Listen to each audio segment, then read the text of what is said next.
Hello everyone, hope you're all doing well. Welcome back to more CSGO news. Today we break down the new EPL relegation system, and along with that, break down stage 1, which has concluded. Ironically enough, yes, it took an entire stage of EPL play, that being ESL Pro League Season 9 currently, for this relegation system format to now come out. So now teams out there know exactly what's going to happen, how they can keep their spot, and of course Mountain Dew League teams know how they can actually achieve a spot in the Pro League. So let's break it down. First of all, the two most important regions. I'll link the entire article down below for all of you guys who are Latin American fans, Asian fans, so on and so forth. Their rules are also down below. But for Europe and America, first of all, Europe and America, for across both these regions, guys, the winner for Mountain Dew League, that means the individual winners for Europe and North America, that being a single winner, will get a Pro League spot. So keep that in mind as well. The second and third place finishers for Mountain Dew League will get a chance to earn their spot throughout this new relegation process. So first of all, let's hop into Europe as well. And it's also going to be a little two-part system. So the entire thing is relegation in itself, but it's not until a later stage where it's actually called the relegation matches. It's a bit confusing, but overall it's pretty simplistic. So for Europe, the fourth place team in each group from stage 1 and 2 will all compete in double elimination. First place in this first stage is given a Pro League spot. Second and third place move on to what's called the actual relegation matches, and fourth place here is finally eliminated. Then in the what we call the second stage of the relegation process, or the actual relegation matches, it's the two Pro League teams who face off against the second and third Mountain Dew League teams, and they compete for the two spots who go to Pro League, and the bottom two teams who go back or retain their spots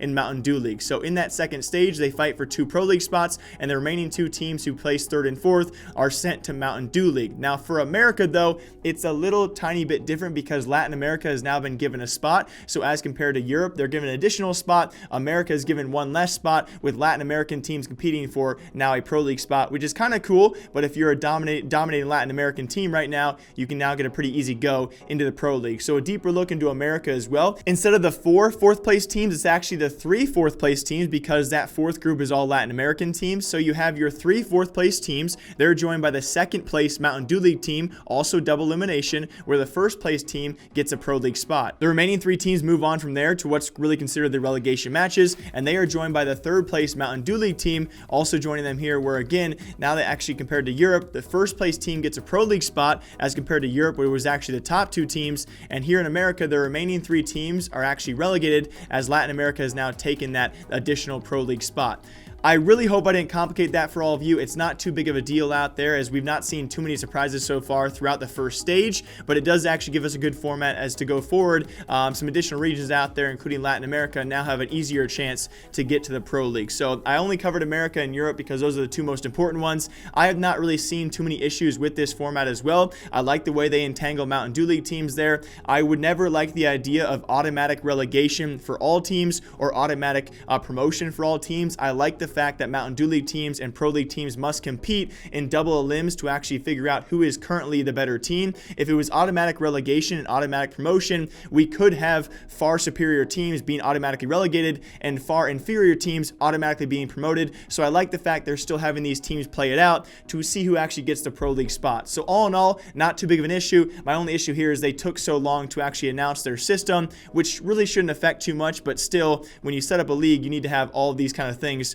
probably figured out beforehand. And when it comes to breaking down stage 1 of EPL or ESL Pro League Season 9, we have not really seen too many surprises, and in fact, it's actually pretty re-encouraging for one, FaZe fans. They've been looking good ever since Blast Pro Miami. They actually continued that move here. Not really too big of a surprise in their group, besides NIP, who only manages a victory over Heroic. So a pretty rough showing here for NIP, but again, they're not fully eliminated quite so far. And alongside them as well in the other group, that was Mouse Sports, to no surprise really. And it's also very cool to see though, a majority brand new roster continuing their dominance. Both those teams have now qualified for the finals. Now alongside them in North America, Liquid clearing their group out pretty easily. Actually, Liquid was so dominant, it's nice to see we still have a very strong North American team who will maybe win their next grand final appearance. Jokes aside though, Liquid looked overwhelmingly dominant. It was actually against Lazarus, probably as expected. Hopefully those guys can pick it up though and still have a chance to make the EPL finals and keep their spot in EPL altogether. But against Lazarus, giving up 6 total rounds, and besides a map 1 loss to Complexity, their only map loss of the entire event, of the entire round 1 as well,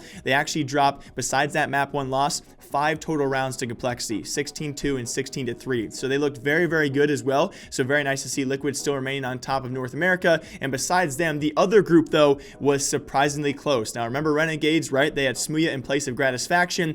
Well, that was what came down to what be a really big nail biter throughout that entire group. Actually, 3-way tie. It came down to round differential. I would have loved to see a better differentiator besides round I hate that format, but either way, it's actually E United sweeping Renegades day 1, which comes back to bite Renegades in the butt. Even though Renegades then take down NRG, it was just barely not enough. So you got to wonder if it was Gratisfaction in place of Smuya. No offense to Smuya, just better chemistry, morale, what the team has done with Gratisfaction as well, a part of that roster. You got to question, would that have been the difference between those very few rounds separating NRG, who did go through, and Renegades and E United, who did not. But all the props to E United as well, looking fairly improved this time around, and they will move on to stage 2 as well. So not too big of a surprise as well. You do have our 4 final teams thus far, guys. NRG, Liquid, alongside them, Mousesports and FaZe Clan. Not too many surprises, but definitely a few nail biters here and there. As always, I hope you guys all enjoy. I will see you back here tomorrow for a pre-recorded episode I did make about Astralis and Refresh Entertainment.